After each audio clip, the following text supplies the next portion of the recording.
감염증에 대해 안일한 대처를 이어갔던 일본의 확진자 수는 연일 엄청나게 증가하고 있습니다. 4월 14일을 기준으로 크루즈선 감염자까지 포함하면 일본의 누적 확진자 수는 8,000명을 넘어섰습니다. 이러한 상황에서 오진까지 이어지며 일본에서는 엉터리 검사라는 말까지 나오고 있는 상황입니다. 일본의 아이치현은 지난 11일 위생연구소에서 유전자 증폭 검사를 실시했고 28명이 양성으로 확인되었습니다. 그런데 아이치현 보건소에서 검사를 의뢰한 검체 모두 양성 판정이 나온 것이 이상하다 라고 지적을 했고 결국 12일 다시 유전자 증폭 검사를 실시했다고 합니다. 그 결과 28명 가운데 4명만이 양성으로 확인되었고 나머지 24명은 음성 확인을 받았습니다.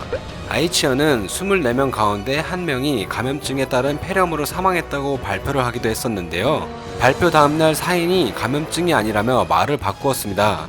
이와 같은 엉터리 검사와 잘못된 발표로 NHK 등의 일본 언론들은 4월 13일 새벽 일본 누적 확진자를 8,135명이라고 보도했다가 다시 8,111명으로 정정 보도를 해야 했습니다. 사망자도 150명에서 149명으로 다시 전달을 했습니다. 잘못된 검사로 환자가 아닌 6명이 병원에 입원을 하는 상황까지 벌어졌으며 그 중에서 1명은 약 2시간 동안 감염자와 같은 방에서 체류를 한 것으로 밝혀져 논란이 되었습니다. 아이치현은 잘못된 유전자 증폭 검사에 대해 뒤늦게 사과를 전했습니다. 일본은 이전의 유전자 증폭 검사 확대가 의료 붕괴 현상을 일으킬 수 있다고 주장해 왔는데요. 주장과는 반대로 원활하지 않는 유전자 증폭 검사에 발목이 잡힌 형국이 되었습니다. 지난달 11일 소프트뱅크 그룹 손정희 회장은 자신의 SNS에 불안을 느끼는 분들에게 유전자 증폭 검사 기회를 무상으로 제공하고 싶다며 우선 100만 명분을 제공할 것이고 신청 방법 등에 대해 준비를 시작하겠다는 글을 남겼습니다. 도움을 주고자 하는 선량한 마음이었지만 일본 내에서는 손정희 회장의 발언을 두고 유전자 증폭 검사 확대는 의료기관에 혼란을 초래할 수 있다는 지적이 쏟아졌습니다. 강력한 반대 여론에 부딪혀 손 회장은 무상 제공 의사를 철회하며 뜻을 이루지 못했습니다. 호의까지 무시해가며 유전자 증폭 검사 확대를 불편하게 받아들였지만 지금은 그것이 실수였다는 것이 여실히 드러나 버린 상황입니다.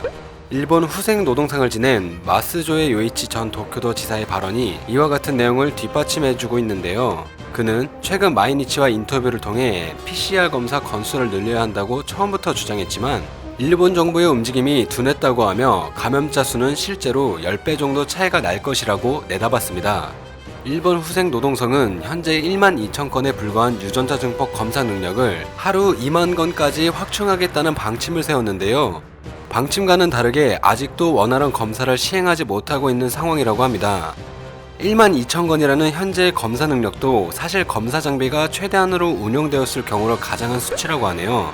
실제 일본의 하루 평균 검사 건수는 약 4,000대에 머물고 있는 것으로 보입니다. 목표치인 2만 건의 절반에도 미치지 못하는 수준입니다. 늦은 대처를 시작한 만큼 빠른 검사가 필요하지만 일본은 정확도가 높다는 이유로 유전자 증폭 방식 검사만 고집을 하고 있다고 합니다. 때문에 관련 장비를 다룰 수 있는 제한된 인력을 총동원하더라도 검사를 감당하기 힘든 상황입니다. 일본의 한 검사 기사는 정부가 빠른 검사를 하라는 말만 하지 말고 기계, 인력이 부족하다는 것을 조금이라도 생각해 주길 바란다 라고 말했습니다. 검사도 검사이지만 병상이 부족한 것도 문제라고 합니다. 사이타마 시립보건소장은 병원에 환자가 넘치는 것이 싫어서 검사 수를 억제해왔다고 언론에 실토를 하기도 했습니다. 여러모로 일본은 현재 의료 붕괴 현상이 제대로 일어나고 있는 듯해 보입니다.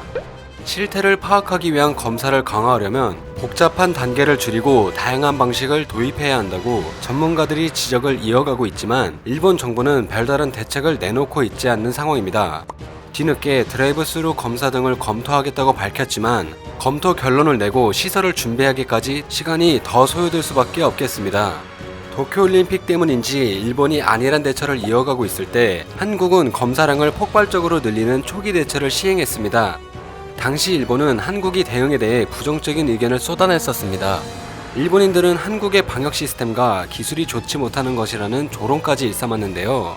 이제는 검사량을 늘리고 싶더라도 대한민국의 역량을 따라갈 수 없는 일본의 실체가 여실하게 나타나 안타까움마저 느껴집니다. 오늘 전해드릴 소식은 여기까지입니다.